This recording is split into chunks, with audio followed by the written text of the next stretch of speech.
আসসালামু আলাইকুম ওয়া রাহমাতুল্লাহি ওয়া বারাকাতুহু। বাচ্চারা কেমন আছো? আমার প্রিয় শিক্ষার্থীরা, আশা রাখছি তোমরা ভালো আছো আল্লাহর অশেষ রহমতে। আমি FM রেজা সরকার, শিক্ষক রসায়ন বিজ্ঞান, Banani Vidyaniketan school and college. তো তোমরা সবাই জানো যে বর্তমানে করোনার এক মহাদুর্যোগ বাংলাদেশ সহ বিশ্বের সব জায়গায় মহামারী আকারে ছড়িয়ে পড়েছে। আমরা সবাই দোয়া করি যেন এই করোনা অতি দ্রুত আমাদের মাঝ থেকে চলে যায়। আর এই করোনাকালীন সময়ে তোমরা নিশ্চয়ই বাসাতে বন্দি, শিক্ষা প্রতিষ্ঠান যেহেতু বন্ধ, জানি না তোমাদের পড়ালেখার কি হাল। তো তোমাদের পড়ালেখাকে এগিয়ে নিয়ে যাওয়ার জন্য আমাদের শিক্ষা প্রতিষ্ঠান থেকে অনলাইন ক্লাস প্রোগ্রাম শুরু হয়ে গেছে অলরেডি। তারই একটি ক্ষুদ্র প্রচেষ্টার অংশ হিসেবে আজকে আমি তোমাদের রসায়ন বিজ্ঞান ক্লাস নিতে যাচ্ছি। তো আমরা এখন নবম দশম উভয় ক্লাসের জন্য উপযোগী আমি এমন একটা অধ্যায় নিয়ে আলোচনা করব যেন তোমাদের দুইটা ক্লাসই উপকৃত হয়। নবম দশম দুই ক্লাসের শিক্ষার্থীরা কিন্তু আমার এই ক্লাসগুলো দেখতে পারবা এবং আশা রাখছি তোমরা উপকৃত হবা। তো দেখো, আমরা আজকে ষষ্ঠ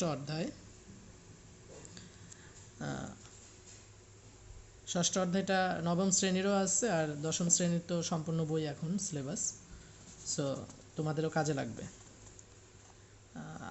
আমি আসলে বাসায়, আর বাসাতে আমার বোর্ডের ব্যবস্থা নেই, বাসা থেকে বেরো হইতে পারি না করোনার কারণে। এই জন্য আমি চেষ্টা করেছি খাতা কলমে তোমাদের বুঝিয়ে দেওয়ার জন্য। আশা রাখছি তোমরা এর দ্বারা উপকৃত হবা ইনশাল্লাহ। তো আমি শুরু করি। আমাদের ষষ্ঠ অধ্যায়টা মূলত গণনা বিষয়ক, রসায়ন বিজ্ঞানের যে বিভিন্ন গণনা করতে হয়, আমরা প্র্যাকটিক্যাল করতে গেলে অনেক কিছু আমাদের হিসাব নিকাশের ব্যাপার থাকে। এই হিসাব নিকাশের বিষয়টা যদি সঠিকভাবে না হয়, সেক্ষেত্রে আমাদের যে প্র্যাকটিক্যাল এক্সপেরিমেন্টগুলো করা হয় সেগুলো সঠিক না হতে পারে। আর এই জন্যই হিসাব নিকাশটা খুব জরুরি। তো এই হিসাব নিকাশটা আমরা এই অধ্যায়ে ভালোভাবে আলোচনা করব। আর এই অধ্যায়ে যে টপিকসগুলো আছে, টপিকসগুলো তোমরা বই থেকে দেখে নিবা। এই প্রত্যেকটা টপিকসকে আমি চেষ্টা করেছি লিপিবদ্ধ করার এই খাতার মধ্যে, দেখো। এবং আমি তোমাদের টোটাল এই অধ্যায়ের উপরে 4টা ক্লাস নিব। ওকে, 4টা ক্লাস নিব, লেকচার 1, লেকচার 2, লেকচার 3, লেকচার 4। আমি আবারও বলতেছি, এটা কিন্তু নবম দশম শ্রেণী উভয় ক্লাসের জন্য ইম্পর্টেন্ট। সো উভয় ক্লাসের শিক্ষার্থীরা আমি আশা করব যে তোমরা সবাই এটা দেখবা এবং এই অনুযায়ী তোমরা বাসায় চর্চা করবা। তাহলে দেখবে এই অধ্যায়টা তোমাদের বেশ ভালোভাবে শেষ হবে ইনশাল্লাহ। তো এখানে ষষ্ঠ অধ্যায়ে যে টপিকসগুলো আলোচনা করা হবে, বিষয়বস্তুগুলো আলোচনা করা হবে, এর মধ্যে প্রথমটা হচ্ছে মোলের ধারণা। মোলের ধারণা এটা অঙ্কে সরাসরি না আসলেও অবজেক্টিভে আসবে। অবজেক্টিভ না, এটা আসলে বেসিক প্লাস অবজেক্টিভ দুটাই তোমাকে হেল্প করবে। আর 2 থেকে আমরা অঙ্ক শুরু করব, 2, 3, 4, 5, 6 এবং 7 নাম্বার সবগুলোই অঙ্ক। ওকে, তো 2 নাম্বার টপিকসটা তোমরা খেয়াল করো, লেখা আছে অণু। প্রথমটা মোলের ধারণা, তারপরে হচ্ছে অণু, পরমাণুর ভর, আয়তন, সংখ্যা ইত্যাদি গণনা। দ্রবণের ঘনমাত্রা সম্পর্কিত গণনা। যৌগে মৌলের শতকরা সংযুক্তি নির্ণয়। স্থূল আণবিক সংকেত নির্ণয়। লিমিটিং বিক্রিয়ক নির্ণয়। উৎপাদের শতকরা পরিমাণ নির্ণয়। তো আমরা এই 7টা টপিকস, তো প্রথম টপিকসটা ম্যাথ ব্যতীত বাকি সবগুলোই ম্যাথের সাথে রিলেটেড। প্রথমটাও ম্যাথের মতোই, অবজেক্টিভে কাজে লাগবে আর কি, রিটেনে কাজে না লাগলো। রিটেনেও কাজে লাগবে বেসিক হিসেবে। তো লেকচার 1-এ মানে আমি তোমাদের 7টা টপিকসই কিন্তু আলোচনা করব 4টা লেকচারের মাধ্যমে। তো আমরা শুরু করি লেকচার 1। লেকচার 1-এ তুমি খেয়াল করো, আমি মোলের সংজ্ঞা দেওয়ার চেষ্টা করছি। তুমি জানো পদার্থ দুই ধরনের, মৌলিক পদার্থ, যৌগিক পদার্থ। মৌলিক পদার্থের কে ভাঙলে যেটা পাওয়া যায় সেটা পরমাণু, আর যৌগিক পদার্থকে ভাঙলে অণু পাওয়া যায়। অণু ভাঙলে কিন্তু পরমাণু পাওয়া যায়। তো যাই হোক, আমি তাহলে বলতে পারি পদার্থ দুটা কণা, একটা হলো পরমাণু, একটা কি অণু। তো পরমাণুর যে অরিজিনাল ভর সেই ভর কিন্তু না, পরমাণুর কি ভর? পারমাণবিক ভর। পারমাণবিক ভরকে আমি যদি গ্রামে প্রকাশ করি তাহলে আমি যেটা পাবো তাকে বলতেছি আমি মোল পরমাণু। খেয়াল করো, মোল পরমাণু। আর আণবিক ভর মানে অণুর ক্ষেত্রে আণবিক ভরকে আমি যদি গ্রামে প্রকাশ করি, হ্যাঁ, পদার্থের পারমাণবিক ভর অথবা আণবিক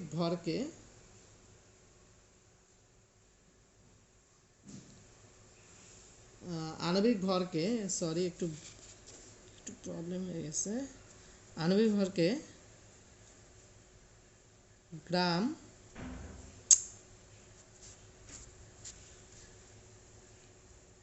গ্রামে প্রকাশ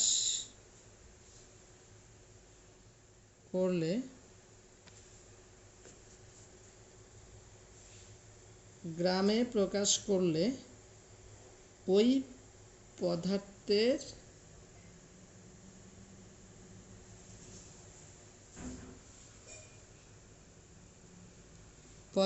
পারমাণবিক ভর পরমাণুর ক্ষেত্রে অথবা আণবিক ভর অণুর ক্ষেত্রে গ্রামে প্রকাশ করলে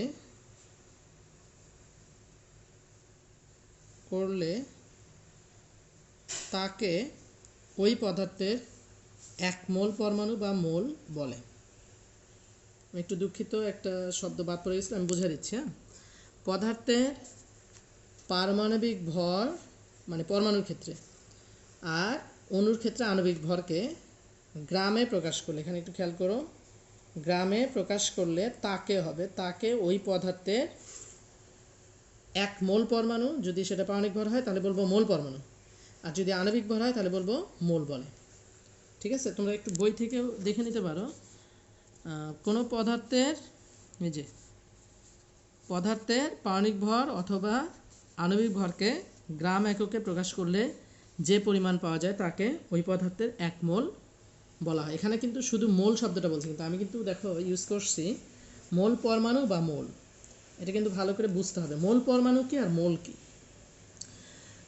আরেকবার রিপিট করতেছি, পারমাণবিক ভর মানে পরমাণুর ক্ষেত্রে। আমি যদি আলাদা করে বলতে চাই তাহলে ভালো বুঝবা। যদি বলি মোল পরমাণু কাকে বলে, তাহলে বলবা কোনো পদার্থের পারমাণবিক ভর, ব্র্যাকেটে লিখতে পারো পরমাণুর ক্ষেত্রে কোনো পদার্থের পারমাণবিক ভরকে গ্রাম এককে প্রকাশ করলে, গ্রামে বা গ্রাম এককে প্রকাশ করলে যে পরিমাণ পাওয়া যায় তাকে ওই পদার্থের এক মোল পরমাণু বলে। আর যদি বলি মোল কাকে বলে, তাহলে বলবো কোনো পদার্থের আণবিক ভরকে অণুর ক্ষেত্রে গ্রাম এককে প্রকাশ করলে যে পরিমাণ পাওয়া যায় তাকে মোল অণু বা শুধু মোল বলে। মোল বললে আসলে আমরা মোল মানেই মোল অণু, ওকে, কিন্তু মোল পরমাণু মানে মোল না। তাহলে মোল পরমাণু হচ্ছে পারমাণবিক ভরকে গ্রামে প্রকাশ, আর মোল হচ্ছে আণবিক ভরকে গ্রামে প্রকাশ। তুমি উদাহরণগুলো দেখলে খুব ভালো বুঝতে পারবা। যেমন আমরা কিন্তু জানি, মুখস্থ আছে অনেকের, কার্বনের পারমাণবিক ভর 12, তাহলে এক মোল কার্বন পরমাণু সমান কি 12 গ্রাম। খেয়াল করো, কার্বনের যে পারমাণবিক ভর ছিল 12, সেটাকে আমি যখনই গ্রাম লিখলাম 12 গ্রাম, তখন ওইটা আর পারমাণবিক ভর থাকলো না, ওটা হয়ে গেল মোল। আর আমি কি লিখছি দেখো, এক মোল কার্বন পরমাণু, এই যে মোল পরমাণু। অনুরূপভাবে অক্সিজেন, এখানে কিন্তু পরমাণু বোঝাচ্ছি এই জন্য ও লিখছি। অনেক সময় বাংলায় লেখা থাকবে, পারমাণবিক লেখা থাকলে বুঝবে একটাও মানে পরমাণু, কারণ অক্সিজেন তুমি জানো পরমাণু হয় অণু হয়, যেখানে পরমাণু এখানে কিন্তু অণু। তো এখানে লেখা আছে অক্সিজেনের পারমাণবিক ভর 16, আর এখানে লেখা আছে অক্সিজেনের আণবিক ভর 32। কেন 32 হয়েছে? কারণ এখানে দুইটা অক্সিজেন আছে, এটা অণু হয়ে গেছে, ওকে, আর এটা কিন্তু পরমাণু। একটু খেয়াল করো, পরমাণু অণু। এখন অনেক সময় এটা কিন্তু বাংলায় লেখা থাকতে পারে বানান করে অক্সিজেন, যখন তুমি এখানে দেখবা পারমাণবিক তখন বুঝবে এটা পরমাণু বোঝাইছে। আবার এখানে লেখা থাকতে পারে মানে একই, এই দুই জায়গায় বানান করে লেখা থাকতে পারে অক্সিজেন অক্সিজেন অক্সিজেন, তখন তুমি প্যাচে পড়ে যাবা। প্যাচে পড়বা না, তুমি এটা খেয়াল করবা যে এখানে কি লেখা। এটা যদি পারমাণবিক ভর লেখা থাকে তাহলে বুঝবে এটা পরমাণু বোঝাচ্ছে, তখন লিখবা 16। আর যদি লেখা থাকে আণবিক ভর তাহলে বুঝবা কি বলো তো, অণু বোঝাচ্ছে, তখন তুমি লিখবা 32। এরকম কয়টা 7টা পরমাণু আছে, অণু আছে, যারা কি পরমাণু হতে পারে, অণু হতে পারে। একটা থাকলে পরমাণু, দুইটা করে থাকলে কি অণু, যেমন oxygen, nitrogen, fluorine, chlorine, bromine, iodine, hydrogen. তোমরা জানো হাইড্রোজেন 7টা কি কি বলো তো? Hydrogen, nitrogen, oxygen, fluorine, chlorine, bromine, iodine. এটা মনে রাখবা, এদের ক্ষেত্রে কিন্তু এই ঝামেলাটা হইতে পারে। আচ্ছা দেখো, যখন আমি লিখতেছি অক্সিজেনের পারমাণবিক ভর 16, 1 মোল অক্সিজেন পরমাণু, দেখো এখানে লিখতেছি কি মোল পরমাণু 16 গ্রাম, আর এখানে কি লিখছে 1 মোল অক্সিজেন। এখানে কিন্তু কিছু লিখি নেই, অণু লিখলে লিখতে পারতাম, না লিখলেও তুমি বুঝবে এটা অণু। তাহলে 1 মোল অক্সিজেন সমান কি 32 গ্রাম। আর এটা তো অণু সবাই জানে। কার্বন ডাইঅক্সাইডের আণবিক ভর 44, আর 1 মোল কার্বন ডাইঅক্সাইড 40 গ্রাম। তার মানে কি দাঁড়াইলো, এখান থেকে তুমি সংখ্যা তৈরি করতে পারবে যে পারমাণবিক ভরকে গ্রামে প্রকাশ, কোথায় পারমাণবিক ভরকে গ্রামে প্রকাশ করা হয়েছে, যে এখানে দেখো 16 গ্রাম, তখন এটা মোল পরমাণু হয়ে গেছে। আর আণবিক ভরকে যখন আমি গ্রামে প্রকাশ করব 44 গ্রাম লিখছি, তখন এটা কি হয়ে গেছে, মোল হয়ে গেছে। ঠিক আছে, বুঝতে পারছো? তাহলে মোল পরমাণু হচ্ছে পারমাণবিক ভরকে গ্রামে প্রকাশ, আর মোল হচ্ছে আণবিক ভরকে গ্রামে প্রকাশ। তাহলে আমাদের এই হচ্ছে মোলের ধারণা। তবে এখানেই শেষ না। মোল কি আমি যদি অতি সংক্ষেপে বলি, তাহলে মোল আসলে পদার্থের পরিমাণ। এখন কথা হলো পদার্থের পরিমাণ কি? আমরা তো জেনে আসছি পদার্থের পরিমাণ ভর হইতে পারে, পদার্থের পরিমাণ আয়তন হইতে পারে, পদার্থের পরিমাণ সংখ্যা হইতে পারে। বিষয়টা এরকমই আসলে। যেমন তোমরা এই যে তোমার বইয়ে সুন্দর করে একটা উদাহরণ দিয়েছে, যেমন 1 ডজন মানে কি 12টি, 1 শতক মানে কি 100টি, 1000 মানে কি 1000টি, তাই না? তো ডজন, শতক, হাজার, সেরকম মৌলও এরকম একটা। ডজন যেমন পদার্থের পরিমাণ বোঝায়, মৌলও পদার্থের পরিমাণ বোঝায়। তো মৌলের একটা সুবিধা হলো মৌল থেকে তুমি কিসে যেতে পারবা, ভরে যেতে পারবা, সংখ্যায় যেতে পারবা, আয়তনে যেতে পারবা, ইত্যাদিতে যেতে পারবা। এখানে একটা কথা বলা জরুরি, আয়তনটা গ্যাস না হলে আমরা বলতে পারবো না। শুধু গ্যাসের ক্ষেত্রে আমরা নির্দিষ্ট একটা আয়তন বলতে পারবো, অন্যদের ক্ষেত্রে বলতে পারবো না। আমরা উদাহরণ দেখলেই বুঝতে পারবো। আমি আরেকটা উদাহরণ দিই। যেমন ধরো তোমাকে যদি বলি, এখন যেহেতু আমের সিজন, 1 বস্তা আম থেকে তুমি কি আইডিয়া পাও? স্যার আমি বলতে পারি যে 1 বস্তা আম মানে হচ্ছে 100 কেজি আম। হ্যাঁ, এটা হয়। আবার বলতে পারো স্যার 1 বস্তা আম আমি গুনে দেখলাম 200টা আম আছে স্যার, ফজলি আম, রাজশাহী, হ্যাঁ 200টি আম আছে। তার মানে 1 বস্তা আম সমান আমি কি লিখতে পারি, 100 কিলোগ্রাম আম বা 100 কেজি আম। আবার লিখতে পারি 1 বস্তা আম সমান হচ্ছে 200টি আম। আবার যদি তোমার বস্তাটা না হয়, যদি বক্স হয়, তাহলে বক্সের দৈর্ঘ্য প্রস্থ, ধরো বক্সের মধ্যে আম নিয়ে আসছে 1 বক্স আম, তাহলে বক্সের দৈর্ঘ্য প্রস্থ উচ্চতা আমি বললাম স্যার এর আয়তন এত স্যার ওই বক্সের।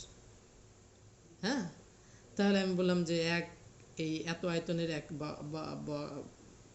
এটার আয়তন মানে 1 বক্সের আয়তন হচ্ছে এত মিটার কিউব বা এত সেন্টিমিটার কিউব, যাই হোক। সেরকম মোল থেকেও তুমি 3টা জিনিসের ধারণা পেতে পারো। তো সেটা কি দেখি, আমরা অলরেডি একটা জেনে গেছি। এটা কি বলতো, কোনো পদার্থের আণবিক ভরকে গ্রামে প্রকাশ করলে সেটাকে আমরা মোল বলি। মানে মোলের আসলে কয়েকটা সংজ্ঞা আছে, আমরা একটা সংজ্ঞা জানছি। দেখো তো, এই মোল থেকে আমি কি কি লিখতে পারি? ওই যে আমি বললাম যে যেমন 1 বস্তা আম থেকে আমি কি লিখতে পারি, কত কেজি আম, কতটি আম, আবার কত আয়তনের আম। যদিও এটা মানায় না কত আয়তন, তারপরে বুঝতে হয় না আর কি। তো আমি দেখো 3টা জিনিস, আমি যদি গ্যাস হয় তাহলে 3টা লিখতে পারবো, যদি গ্যাস না হয় তাহলে 2টা লিখতে পারবো, ভরার সংখ্যা। তা আমি 1 মোল অক্সিজেন, অক্সিজেন কিন্তু গ্যাস, আমরা সবাই জানি। 1 মোল অক্সিজেন সমান আমি কি লিখবো, অক্সিজেনের আণবিক ভরকে গ্রাম এককে প্রকাশ করতে পারবো। তাহলে আমি লিখবো 1 মোল অক্সিজেন সমান 32 গ্রাম অক্সিজেন। ভালো করে বুঝবা কিন্তু, কারণ এটাতে আমরা পরে অঙ্কগুলো করবো। 1 মোল অক্সিজেন সমান আমি লিখতে পারবো 32 গ্রাম অক্সিজেন, কারণ অক্সিজেনের আণবিক ভর 32। 1 মোল অক্সিজেনে আমি যদি বলি কয়টা অণু থাকে, তোমাকে যদি বলি যে 1 মোল অক্সিজেন তুমি নিয়ে আসো, নিয়ে এসে এটার ভর মাপো, তুমি ভর মেপে বলবা যে স্যার 32 গ্রাম। তুমি মাপলেও এটাই পাবা। আচ্ছা, এখানে একটা কথা বলা দরকার যে এই যে আমি 32 লিখলাম, তারপরে এত লিখতেছি, এটা অবশ্য একটা পরিবেশের একটা ব্যাপার থাকে। পরিবেশের তাপমাত্রা এবং চাপ একটা নির্দিষ্ট পরিমাণ রাখতে হবে, না হলে এটা বলা যাবে না, ঠিক আছে? তো ওটা আমি বলে দিই, এটাকে বলা হয় প্রমাণ তাপমাত্রা চাপ। এই আমি যে লাইনটা লিখছি এটা প্রমাণ তাপমাত্রা চাপ ছাড়া লেখা যাবে না। যাই হোক, তোমাদের ওইভাবে বিস্তারিত লেখা হয়নি, মনে রাখো আর কি। প্রমাণ তাপমাত্রা চাপে 1 মোল অক্সিজেন সমান আমি কি কি লিখতে পারি, 32 গ্রাম অক্সিজেন, এটা লিখতে পারি। 1 মোল অক্সিজেন আমি যদি বলি কয়টা অণু আছে, তুমি বলবা 6.023 10⁻23। এটার মিনিং নিশ্চয়ই বুঝো, এটার মানে হচ্ছে 6.023 গুণন 10⁻23, মানে বুঝো 1 লিখে 23টা শূন্য দিয়ে গুণ। তার মানে এটা কত বড় সংখ্যা বুঝছো, হিউজ সংখ্যা। তার মানে 1 মোল অক্সিজেনের মধ্যে অক্সিজেনের ভর হচ্ছে 32 গ্রাম, তুমি যদি ভর হিসেবে নাও। আর তোমাকে যদি বলি এর মধ্যে কয়টা অণু আছে, তাহলে তুমি বলবা 6.023 10⁻23টি অণু আছে, মানে বিশাল সংখ্যা, বিশাল। হ্যাঁ, গ্যাস তো চোখে দেখা যায় না, সংখ্যা তো বেশি হবেই।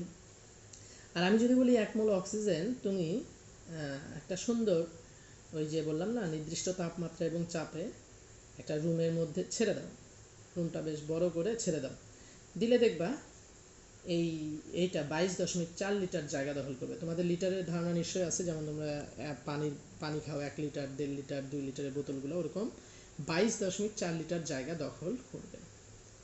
ওকে, আচ্ছা পরের উদাহরণটা দেখো, আর একটু ক্লিয়ার হবে। 1 মোল অ্যামোনিয়া, অ্যামোনিয়ার সংকেত জানতে হবে NH3। নাইট্রোজেনের পারমাণবিক ভর 14, হাইড্রোজেন 1 করে 3 অক্ষে 3, তাহলে 14 আর 3 কত, 17 গ্রাম। তাহলে 1 মোল অ্যামোনিয়া সমান হচ্ছে 17 গ্রাম অ্যামোনিয়া। আবার 1 মোল অ্যামোনিয়া মধ্যে কয়টা অণু থাকে, 6.023 10⁻23টি অণু থাকে। আর 1 মোল অ্যামোনিয়ার আয়তন কত, 22.4 লিটার, কারণ অ্যামোনিয়াও একটা গ্যাস। আরেকটা উদাহরণ দেখো, 1 মোল খাদ্য লবণ মানে সোডিয়াম ক্লোরাইড, এটা সোডিয়ামের পারমাণবিক ভর 23 আর ক্লোরিনের পারমাণবিক ভর 35.5, এই দুটো যোগ করলে হয় 58.5 গ্রাম। ঠিক আছে, তাহলে 1 মোল খাদ্য লবণ সমান হচ্ছে 58.5 গ্রাম খাদ্য লবণ। আমি যদি বলি 1 মোল খাদ্য লবণের মধ্যে তুমি গুণো কয়টা অণু আছে, তুমি গুণে দেখবা 6 গুণলে পাবা 6.023 10⁻23টি। এটা তোমার পক্ষে গোনা অসম্ভব, কারণ এত সংখ্যা গুণে শেষ করতে পারবা না। হ্যাঁ, কয়েক প্রজন্ম পার হয়ে যাবে, তারপরে এই সংখ্যা গুণে পাওয়া মুশকিল হবে, মানে ভুল হয়ে যাবে আর কি গুনতে গুনতে। ঠিক আছে, আচ্ছা এখানে দেখো আমি কিন্তু 22.4 লিটার লিখি নাই। কেন লিখি নাই, কারণ হচ্ছে এটা গ্যাস না, সোডিয়াম ক্লোরাইড গ্যাস না, খাবার লবণ গ্যাস না, এটা সবাই জানে। এমন কেউ আছে যে জানে যে খাবার লবণ গ্যাস নয়, এরকম কেউ আমার মনে হয় নাই।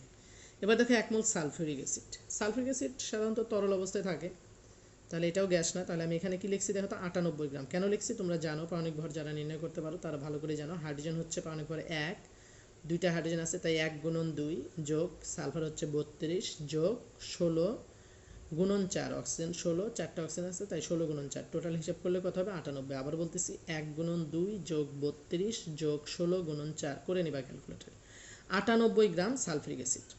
এটা সমান আবার আমরা কি লিখতে পারি, 6.023 10⁻23টি সালফিউরিক অ্যাসিডের অণু। তাহলে তুমি কি বুঝলা, এখানেও 22.4 লিটার লিখি নেই, কারণ এটা গ্যাস নয়। ওকে, তো এই ফরম্যাটে তুমি করবা কি, এই দুটো কাজ করবা, এই 4টা কাজ করবা। ও তোমাদের আগে এখানে একটা কাজ ছিল, আমি বলে নিই। ওই যে লিখছি যে 1 মোল নাইট্রোজেন পরমাণু সমান হোয়াট, 1 মোল নাইট্রোজেন সমান হোয়াট। এটা তুমি শুধু না ওই যে সংজ্ঞার আলোকে লিখবা। হ্যাঁ, তোমরা নিশ্চয়ই বুঝতে পারতেছো 1 মোল নাইট্রোজেন পরমাণু বুঝাইছে মানে কি, পরমাণু। আর 1 মোল নাইট্রোজেন মানে কি বোঝানো হচ্ছে, অণু। তাহলে ওখানে কি লিখবা, এখানে লিখবা, এটা কাজ করবা উপরের টপিক্সের আলোকে। তুমি কিন্তু এখানকার কাজটা এখানেও করতে পারো, তবে এখানে পরিমাণ বাড়বে। আচ্ছা এবার আসো এইটার আলোকে। তাহলে দেখো মোল কিন্তু শুধুমাত্র পারমাণবিক ভর বা আণবিক ভরে সীমাবদ্ধ থাকলো না, মোল থেকে আমি ভরে যেতে পারতেছি, মানে পারমাণবিক ভর আণবিক ভরে যেতে পারতেছি, সংখ্যায় যেতে পারতেছি, আয়তনে যেতে পারতেছি। ওকে, তবে আয়তনটা খুব সেন্সিটিভ, গ্যাস না হলে এটা বলতে পারবো না। আচ্ছা এবার আসো আমরা দেখি 5 মোল পানি, আমি কিন্তু পানির 3 অবস্থা আছে তোমরা জানো, কঠিন, তরল, গ্যাস। সো এখানে একটু কেয়ারফুল থাকতে হবে। এখানে কিন্তু আমি লিখে দিচ্ছি এই জন্য এল মানে লিকুইড, লিকুইড মানে তরল। 5 মোল লিকুইড পানি সমান হোয়াট, তারপর লিখছি 0.5 মোল নাইট্রিক অ্যাসিড HNO3 সমান হোয়াট। এগুলো তুমি লিখবা, এই যে এই ফরম্যাটে লিখবা। ওকে, এটা তোমার কাজ, বুঝতে পারছো, এই ফরম্যাটে এই কাজগুলো করবা। তারপর লিখছি 10 মোল হাইড্রোক্লোরিক সমান হোয়াট, 20 মোল অ্যামোনিয়া সমান হোয়াট। তাহলে আবার খেয়াল করো, 5 মোল লিকুইড পানি what, 0.5 mole nitric acid what, 10 mole hydrochloric what, 20 mole ammonia equal what. ঠিক আছে বাচ্চারা? তো আমরা এবার টপিকস নাম্বার 2 এ চলে যাব। এখানে একটা মজার বিষয় হলো মানে প্রতিটা টপিকসই প্রায় একটা একটার সাথে রিলেটেড, এবং আমরা যখন সৃজনশীল আলোচনা করব তখন দেখবা যে একটা টপিকস দিয়ে এই যে এখানে যে 7টা অঙ্ক, মানে একটা সৃজনশীল দিয়েই একটা উদ্দীপক দিয়ে আমরা 7টা টপিকস, মানে এখানে যে আমরা এই যে শুরুতে 7টা টপিকস লিখছি দেখছো তোমরা, এই 7টা টপিক্সের অঙ্ক দেওয়া সম্ভব। তো আসলে আমরা শুরু করি। অণু পরমাণুর ভর, আয়তন, সংখ্যা, মোল ইত্যাদি গণনা। একটা প্রশ্ন দিয়ে আমি শুরু করি, খুব ইজি। আমরা যে আগে যে বেসিকটা শিখলাম ওইটাই ইউজ করবো আমরা। ওকে, 88 গ্রাম কার্বন ডাইঅক্সাইড সমান কত মোল? খেয়াল করো, 88 গ্রাম কার্বন ডাইঅক্সাইড সমান কত মোল, সমান কত আয়তন, সমান কতটি পরমাণু থাকে। মানে এই লাইনটা একটু ম্যাচ করতেছে না, আমি বলে দিই তাহলে বুঝতে পারবা। মানে এটা এখানে 3টা প্রশ্ন আছে, আমি 3টা প্রশ্ন না করে একটা করছি, একটার মধ্যে 3টা প্রবেশ করাই দিচ্ছি। কী বলতেছি ভালো করে শোনো। প্রশ্ন এরকম করে করতে পারতাম আমি, 3টা প্রশ্ন যদি করি। 88 গ্রাম কার্বন ডাইঅক্সাইড অক্সাইড কত, অক্সাইড সমান কত মোল, মানে এখানে বানান করে লিখতে পারতাম সমান কত মোল। আবার লিখতে পারতাম 88 গ্রাম কার্বন ডাইঅক্সাইডের আয়তন কত। হ্যাঁ, আবার কি বলতে পারতাম, 88 গ্রাম কার্বন ডাইঅক্সাইডে কতটি পরমাণু থাকে। বাচ্চারা তোমরা অবশ্যই বুঝতে পারতেছো কার্বন ডাইঅক্সাইড কিন্তু পরমাণু না, অণু, CO2, তাই না? কিন্তু প্রশ্ন দেওয়া হয়েছে পরমাণু, এটা কিন্তু খেয়াল করবা। এবার শুরু করতেছি অঙ্ক আমরা। সমাধান। আমরা জানি, এখানে দেখো লেখা আছে আমরা জানি। আচ্ছা, এখানে প্রশ্নটা ধরন দেখো, 88 গ্রাম এটা কিন্তু ভর, হ্যাঁ তাই না? এটা হচ্ছে মোল, এটা হচ্ছে আয়তন, এটা হচ্ছে কি পরমাণু সংখ্যা। কতটি, টি কি বোঝায়? সংখ্যা। তাহলে ভর থেকে তোমার যেতে হবে মোলে, ভর থেকে যেতে হবে আয়তনে, ভর থেকে যেতে হবে পরমাণুতে। প্রশ্ন কিন্তু ভিন্ন ভিন্ন হবে, আমি 3টা একসাথে দিয়েছি। ওকে, তো আমরা ভর থেকে কত মোল, কত আয়তন, কত সংখ্যা, 3টা প্রশ্নকে একটা বেসিক থেকে আমরা তোমার বের করতে পারবো। সেটা কি? আমরা জানি 1 মোল কার্বন ডাইঅক্সাইড সমান কি 44 গ্রাম। এটা আমি লিখতে বাধ্য এই অঙ্কের জন্য অন্তত। কেন? কারণ এই যে 88 গ্রাম এটা ইউজ করতে হবে, তাই না? এটা ভর আছে, তাই না? তাহলে আমাকে এই যে 1 মোল কার্বন ডাইঅক্সাইড সমান 44 গ্রাম, এটা তো আমি জানি, এই গ্রামে আসতে হবে। কেন গ্রামে যাব?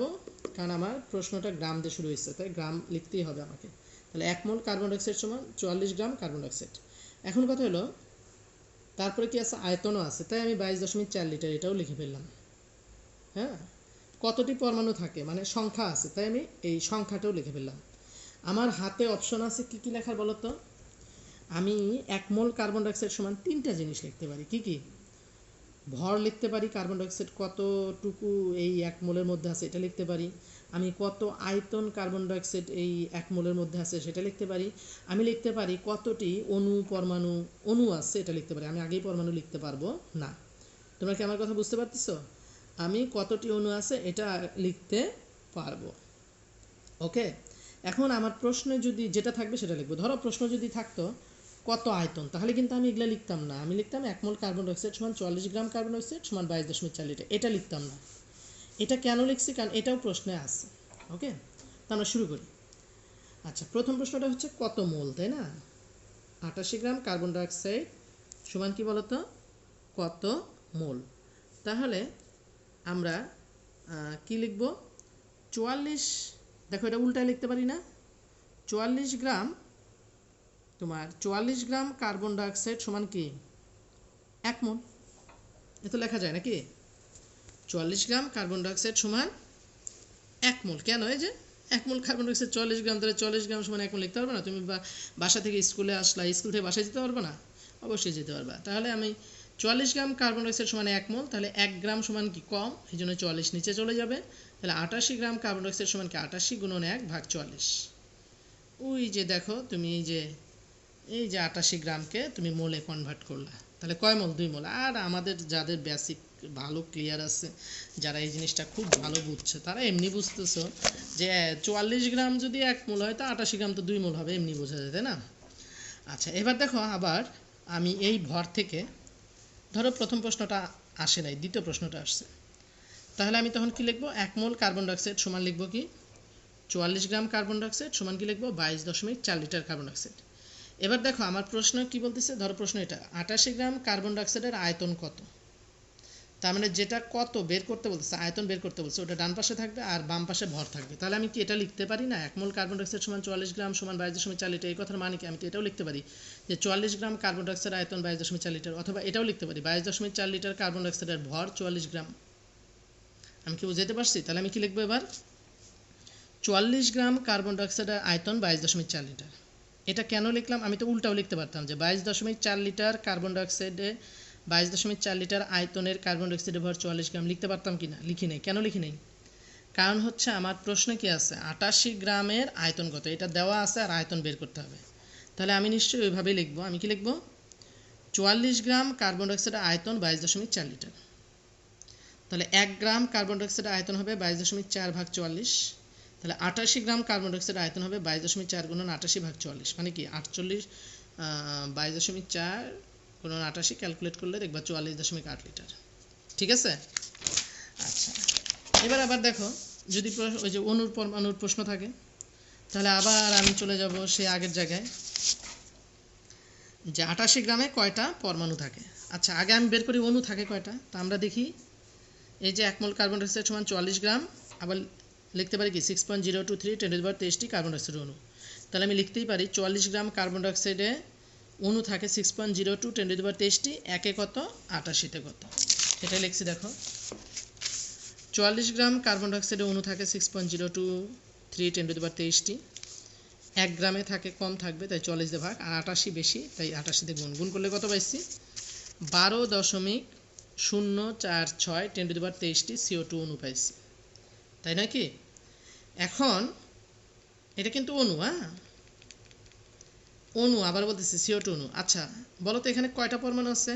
কার্বনের একটা, অক্সিজেনের দুইটা। আচ্ছা আমি যদি বলি এমনি পানির অণুর কথা দিয়ে তোমাকে একটা প্রশ্ন করি যে পানির অণুর সঙ্গে সবাই জানো H2O, তাই না? আচ্ছা একটা পানিতে কয়টা পরমাণু থাকে?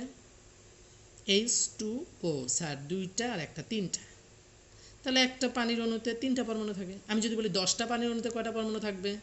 তাহলে তুমি লিখবে স্যার 10 গুণন 3 30টা।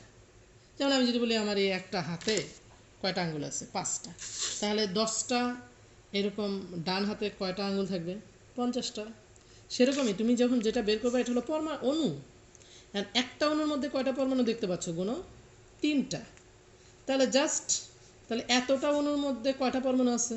আমি যদি ঐকিক নিয়মে লিখতে যেতাম যে একটি CO2-র মধ্যে পরমাণু থাকে 3টা, তাহলে 10টি CO2-র মধ্যে পরমাণু থাকে 10 গুণন 3। অনুরূপভাবে এতটা, এটা তো অণু, তাহলে একটা CO2-র মধ্যে যদি 3টা পরমাণু থাকে তাহলে এতটা CO2-র মধ্যে কয়টা কি? এটা 3-এর সাথে গুণ হবে, তাই আমি ডাইরেক্ট 3 দিয়ে গুণ করছি, ঐকিক নিয়ম আর যাই নেই। তাহলে এত গুণন 3টি পরমাণু, মানে কি এতটি পরমাণু আছে। ক্যালকুলেটরে করে নেবে। তোমরা কি বুঝতে পারছো? আচ্ছা এখন এখানে একটা মজার বিষয় আছে। ধরো অবজেক্টিভ আসলো, রিটেনে আবারও বলতেছি রিটেনে আসলে কিভাবে আসবে? রিটেনে কিন্তু এই 3টা প্রশ্নই আসবে না, যে কোনো একটা আসবে। ওকে, যে কোনো একটা আসবে। হ্যাঁ, তখন তোমার যেটা আসবে ওইটাকে নিতে হবে। যদি এখানে ধরো আমি আবার বলতেছি, যদি প্রশ্নটা এরকম হয় যে 88 গ্রাম কার্বন ডাইঅক্সাইড সমান 88 গ্রাম কার্বন ডাইঅক্সাইডের আয়তন কত, তাহলে 88 গ্রাম এটা হলো ভর, আর আয়তন এটা হচ্ছে কি আয়তন। তাহলে ভর আর আয়তন রিলেশনটা আমার এখানে লিখতে হবে। তখন আমি লিখবো 1 মোল কার্বন ডাইঅক্সাইড সমান 44 গ্রাম, এটা ভর লিখলাম, আর 22.4 লিটার লিখলাম। তখন কিন্তু এটা লিখবো না, যখন শুধু এইটা অঙ্ক আসবে। আবার যদি প্রশ্ন আসে 88 গ্রাম কার্বন ডাইঅক্সাইডে কতটি পরমাণু থাকে, তখন কিন্তু এই আয়তন লাগতেছে না। দেখো 88 গ্রাম ভর কতটি পরমাণু, মানে কি সংখ্যা, তখন ভর আর সংখ্যা লাগবে।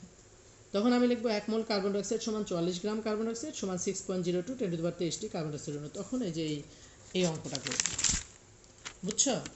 কিন্তু যদি অবজেক্টিভ আসে, এটাই উদ্দীপক দিয়ে, এটা ধরো প্রথম প্রশ্ন, এটা দ্বিতীয় প্রশ্ন, এটা তৃতীয় প্রশ্ন, তখন কি আমি এইভাবে বোকার মতো করব না, তখন একটা কি করতে পারো বলো তো, একটা শর্টকাট সিস্টেম করতে পারো। শর্টকাটটা তুমি অলরেডি বুঝে গেছো, যারা মেধাবী তারা বুঝতে পারছো। তুমি যদি মোল বের করতে পারো, তাই না, মোল, এই যে দেখো মোল, এই যে মোল, হ্যাঁ 2 মোল। তো তুমি কি জানো বলো তো, 1 মোল কার্বন ডাইঅক্সাইড যদি 44 গ্রাম হয় বা 22.4 লিটার হয়, তাহলে তোমার 88 গ্রাম কার্বন ডাইঅক্সাইড কয় মোল হয়ে গেছে? 2 মোল, তাই নয় কি? তাহলে 2 মোল কার্বন ডাইঅক্সাইড হয়ে গেছে, তাই না? এই যে দেখো, এটা 2 মোল কি বলো তো, 40 গ্রাম কার্বন ডাইঅক্সাইড সমান হচ্ছে 1 মোল কার্বন ডাইঅক্সাইড, তাহলে এটা হচ্ছে 2 মোল কার্বন ডাইঅক্সাইড। এবার ছোট বাচ্চারাও বুঝবে আশা করি। 2 মোল কার্বন ডাইঅক্সাইড যখন হয়ে গেছে, তাহলে 1 মোলের আয়তন যদি তোমার 22.4 হইতে পারে, তাহলে 88 গ্রাম মানে 2 মোল কার্বন ডাইঅক্সাইড, তাহলে এর আয়তন কত হবে? 22.4 গুণন 2, 44.8, এই যে 44.8, বুঝো নাই? মানে তুমি যদি 88 গ্রাম সমান কত মোল এটা বের করতে পারো, তো তুমি 1 মোল সমান জানো 22.4, তাহলে 2 মোল সমান কি 2 গুণন 22.4। যদি বলো 10 মোল বের হতো, তাহলে 10 গুণন 22.4, বোঝা গেছে? আবার অণুর সংখ্যা বের করবা, খুবই ইজি। 1 মোল যদি এতটি অণু হয়, তাহলে 2 মোল কি এর সাথে 2 দিয়ে গুণ হবে। আলটিমেটলি কিন্তু তাই হয়েছে অঙ্কেও, দেখো এই যে দেখো, এই যে 44 দিয়ে 88 কাটো কত হয়? 2, 2 দিয়ে কিন্তু এর সাথে গুণ হয়েছে, ঠিক আছে? তার মানে আমরা যদি মোল বের করতে পারি, আমি মোল থেকে কি করতে পারি, মোলের সাথে আমি যদি 22.4 গুণ করি, তাহলে আমি আয়তন পেয়ে যাব। আমি যদি 6.023 × 10⁻23 গুণ করি, তাহলে আমি কি পাবো? তাহলে আমি সংখ্যা পেয়ে যাব। তারপর ওই সংখ্যাটা যেটা বের হবে সেটা অণু বের হবে প্রথমে, তারপর আমি ওই অণুর সংখ্যাকে পরমাণু কয়টা আছে একটা অণুতে ওইটা দিয়ে যদি গুণ করি, তাহলে পরমাণু সংখ্যা পেয়ে যাব, ঠিক আছে? এইভাবে আমরা কি করতে পারি, তোমার অণু পরমাণুর সংখ্যা গুনতে পারি। ওকে, আচ্ছা, এরপরে একটা কাজ দিয়েছি আমি, খেয়াল করো। আর তোমাদের বইয়ের মধ্যেও আরও অনেকগুলা অঙ্ক আছে, একটা অঙ্ক যদি ভালো করে বোঝো তাহলে তুমি সব অঙ্কই পারবা। এবার দেখো, 80 লিটার মিথেন সমান কত মোল মিথেন? 80 লিটার মিথেন সমান কত মোল মিথেন? 80 লিটার মিথেন সমান কত গ্রাম মিথেন? 80 লিটার মিথেন সমান কতটি, মানে 80 লিটার মিথেনে কতটি অণু বিদ্যমান থাকে? অণু, আমি কিন্তু পরমাণু দিনে অণুতেই শেষ করে দিচ্ছি। ওকে, আর পরমাণু যদি দিতাম তাহলে কি করতাম? মিথেনের সংকেত জানো তোমরা? মিথেনের সংকেত খুঁজে বের করবা, সি বলেই দিলাম, CH4, মানে 4টা পরমাণু আছে। ওকে, আচ্ছা, তাহলে তোমরা এই পর্যন্ত আমাদের লেকচার 1। আচ্ছা, আমি একটু এই কাজগুলো তো করবো, আর বইয়ের এই অঙ্কগুলো অবশ্যই, এই পেজের বিষয়গুলো অবশ্যই দেখবা, এখান থেকে আমি আলোচনা করেছি। আচ্ছা, তারপর এই পেজটা দেখো, পেজ নাম্বার আসলে শুরু করবা 111, 112, 112তে এই অঙ্কগুলো আছে, হ্যাঁ, বিচ্ছিন্নভাবে আছে। আমি একবারে অণুপরমাণু ভর আয়তন সংখ্যা একসাথে গণনা করছি, এগুলো তুমি করবা। ওকে, একদম এই পর্যন্ত করবা, এই মোলার আয়তন পর্যন্ত তুমি এগুলো সবই পারবা, অর্থাৎ 111, 12, তারপর হচ্ছে তোমার 13, 114 পেজ পর্যন্ত তুমি অঙ্কগুলো করে রাখবা। এখন এখানে কিন্তু সূত্র আছে, ওকে, এই সূত্র দিয়েও করা যায়, সূত্র দিয়ে পারলে কোনো সমস্যা নেই, খুবই সুন্দর, সূত্রও সহজ, এটাও সহজ। এটা হলো একটা বেসিক থেকে হয় যে মোল থেকে আমি কিসে যেতে পারি, মোল থেকে আমি ভরে যেতে পারি, মোল থেকে আমি কোথায় যেতে পারি, মোল থেকে আমি তোমার আয়তনে যেতে পারি, মোল থেকে সংখ্যায় যেতে পারি, ঠিক আছে? তুমি খেয়াল করে দেখো, সংখ্যাটা কমন, 6.023 × 10⁻23। গ্যাসীয় পদার্থের ক্ষেত্রে আয়তনও কমন, 22.4 লিটার। যে কোনো গ্যাস যদি হয়, তোমার আয়তন সবসময় কত হবে? 22.4 লিটার, 22.4 লিটার, 22.4 লিটার, ঠিক আছে? যেমন আমি যদি বলি 1 mole oxygen 22.4 litre, 1 mole ammonia 22.4 litre, 1 mole methane 22.4 litre, 1 mole nitrogen 22.4 litre, 1 mole fluorine 22.4 litre, মানে গ্যাস হইলেই হইল, গ্যাস হইলে 22.4 লিটার। ওকে, আর যে কোনো পদার্থ হইলে অণু যদি অণু হয় তাহলে 6.02 10⁻23টি অণু, আর যদি পরমাণু হয় এই একই সংখ্যা এতটি পরমাণু। তোমরা কি বুঝতে পারছো? এতটি পরমাণু। অণু হইলে অণু, পরমাণু হইলে পরমাণু, কিন্তু সংখ্যাটা কিন্তু ফিক্সড 6.023 10⁻23। আর পারমাণবিক ভর জানলে পারমাণবিক ভরকে গ্রামে প্রকাশ করলে ওটাই পারমাণবিক ভর গ্রামে প্রকাশ হয়ে গেল।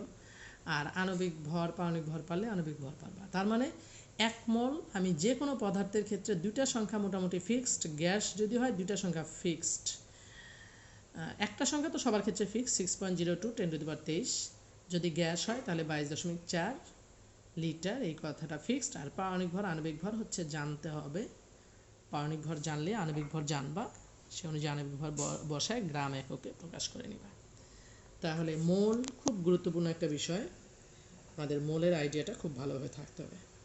ওকে, আজকে আমাদের এই পর্যন্তই ক্লাস। আমরা নেক্সট ক্লাস আমাদের টপিক 3 থেকে শুরু করব। ঠিক আছে, তোমরা কিন্তু অবশ্যই হোমওয়ার্কগুলো করে রাখবে। আর এই হোমওয়ার্কগুলো করতে হবে এই জন্য যে এই হোমওয়ার্কগুলো করলে তোমার আইডিয়াটা ক্লিয়ার হবে। আর তোমরা সবাই এই করোনার মধ্যে বাসায় থেকো,